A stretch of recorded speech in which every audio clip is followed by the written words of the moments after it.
Cooper had been cooped up all of his life and much envied young Mr. White across the road, who, 3 years his junior, had already been to the theatre with the ladies, eaten oysters by the barrel, and drunk stout by the gallon. It was at this point that Mr. Cooper decided he'd had enough. I've had enough. So he walked down the local high street and, being an impulsive man, stopped to notice the dance academy yonder. Realising he would need some new dance shoes, he stopped directly at the local shoe shop. Would you like some new shoes, sir? They're very reasonable price. Sorry, I couldn't eat from outside. I'd like to have some shoes, please. Oh, yes, very nice, sir. These ones are very good. They're guaranteed to make your toes twinkle. You don't say. Here's $2.50. Oh, your generosity overwhelms me, sir. So he walked down the local high street with a spring in his step towards the local dance academy and met just outside the flamboyant owner, Mr. Billsmethi, and inquired about how many places were left in the academy. How many places do you have left? Just the one, and it's yours if you'll have it, sir. My, what twinkly toes you have.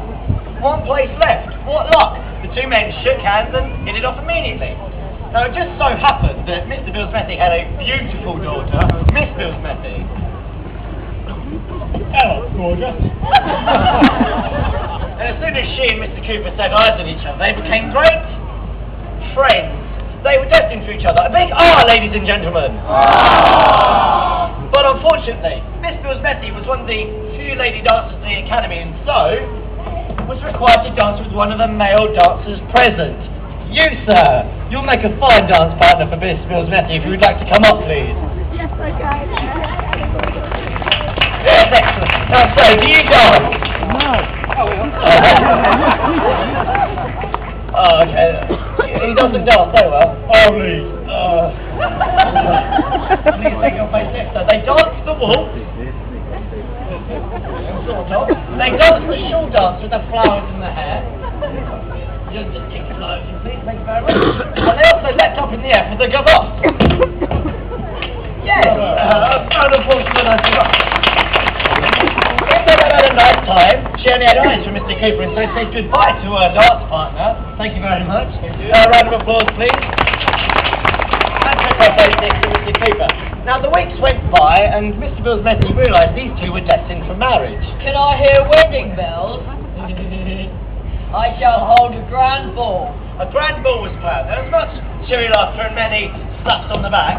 But as the night went on, Mr. Cooper's eyes began to draw to other women of the party. But one woman in particular caught his fancy. She was pretty, she was funny. He wanted to dance with her and lavish her with his money. But just then there came a horrendous scream. No! She couldn't believe what she'd seen, the time they'd spent together. And this is how he's behaving. So she slapped him once. She slapped him twice. She go for a third one. Yes! Yes! She hit him a third time!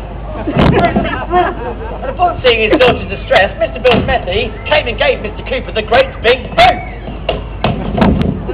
Never darken our doorstep again. Your dancing days are over.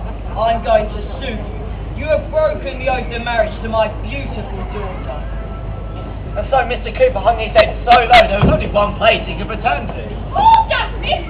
Have you got yourself into trouble? Pay the man who put on the trouble! Now come here and kneel before my feet. Come on! Come on! I warned you what would happen, but you would not let it rest. Always remember, Mother knows best! And so he never went outside again. And as Mr. Dickens said himself about Mr. Cooper, he's lost all ambition and will never be any the wiser. Thank you, ladies and gentlemen, for listening to this sketch. We hope you have a good day. Thank you, ladies and gentlemen. For our next sketch, we have Mr. Minns and his cousin.